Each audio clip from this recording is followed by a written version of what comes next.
Hey there, this is Marisa with Marisa Moments, and you are listening to a new episode of Healing While I Heal, where I share real life stories and their divine healing translations to help you to apply it to your current circumstances or maybe circumstances to come.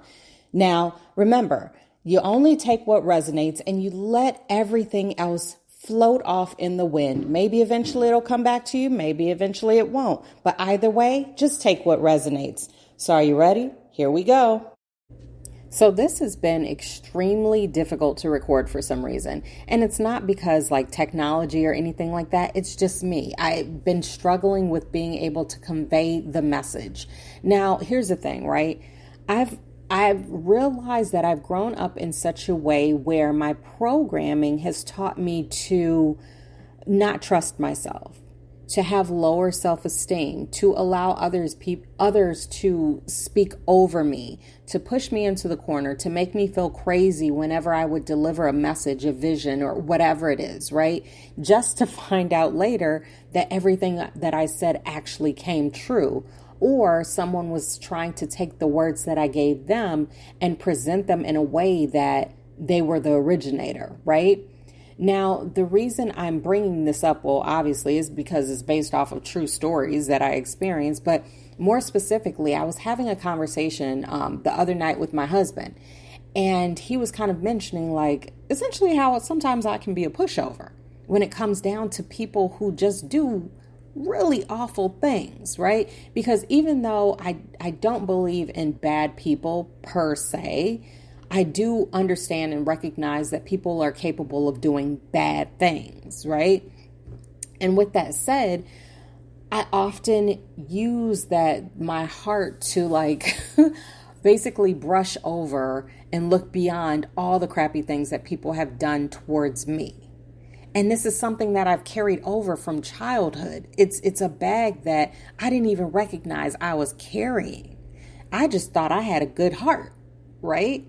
And not to say that I don't, but sometimes what I'm receiving right now is that we get confused and start saying that, oh, I got a good heart and that's why I look beyond somebody's abusive tendencies or whatever it is that they're doing that's air quotes bad, right? Especially when it's towards us. Think an abusive relationship. Now, I'm not trying to trigger anyone, but I need to have this illustration so you can really understand. It's that scenario where somebody lays hands on you and not in a good way. And then when they walk away, you start explaining away their behavior because some part of you feels like you actually deserve it. Well, that is spirit coming through to me right now because I feel very emotionally connected to that. And that's the bottom line to this bottom line is that in my experience, the reason why excuse, I'm making up words. Anyway, what are words? Who cares?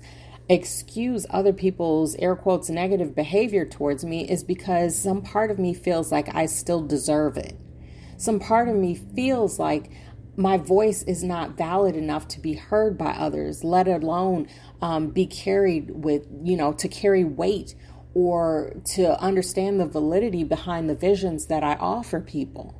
And that's why I often use like humor as my favorite coping mechanism because I still am at a place where my confidence is still very low. I wouldn't say it's completely gone because it's been growing, but at the same time, sometimes spirit brings us to situations and circumstances so that way we can take a close, hard look at the things that we've been doing. Because as we're on this journey, we have the tendency to be like, man, I've grown so much. And sometimes we don't even realize the baggage that we've been carrying because back in our childhood, it not only was a piece of luggage that we were given, but it was sewn into our backs. And now we're walking around like Quasimodo, not even realize that hump is there until somebody points it out, right?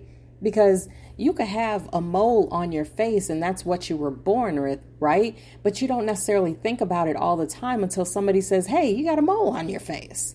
And then it calls it to your attention. Now, I hope you're picking up what I'm putting down because I know I'm going in different paths and roads and all of those types of things, but that's how I speak and that's how spirit gives me downloads. Anyway, bottom line to this bottom line is start thinking about the way that you allow people to treat you. It's not saying you got to start snapping on people because that's not even worth your energy. But what I'm saying is you need to start evaluating who you allow around you, who you allow to affect you intrinsically, internally, physically, emotionally, mentally, all of those things. Because anyone that is bypassing the things that you say, anyone who is still allowing you to be pushed into the corner, remember, nobody puts baby in the corner. Anyone who is still trying to essentially appropriate your gifts and pass them on as their own, maybe you need to reevaluate either some boundaries or whether or not they should actually be in your realm of existence, let alone the feeling that you need to explain away their behavior. So I'm not going to keep going on and on. I hope you're picking up what I'm putting down, because that's it. Okay, in the words of Ace Ventura, alrighty then. So now I shared a real life story, so hope you're not looking at me any differently. And if you are, happy healing, right? Anywho, don't forget to tune in every single Monday morning, 5:55 a.m. Central Standard Time, to get fresh off the press Marisa Moments, real life stories, and their divine healing translation. And then every Friday, switch the channel over to Raw Arts Readings with Marisa Moments to receive your divinely channeled message direct from ancestors. We're talking spiritual accountability, folks. And that, again, is at 5:55 a.m. every Friday. So, and if you have any questions or any comments, please don't hesitate to put it in the comments or send me a message. All of that information will be included in the description. So until next time, happy healing. Oh, and before I forget, don't forget to follow me on all of social media. I'm literally everywhere, you guys. All you have to do is look up Marisa Moments. Super simple. But just remember, when you look up Marisa Moments, it is Marisa with one S, because why? There's only one me. So that's it. Until next time, peace.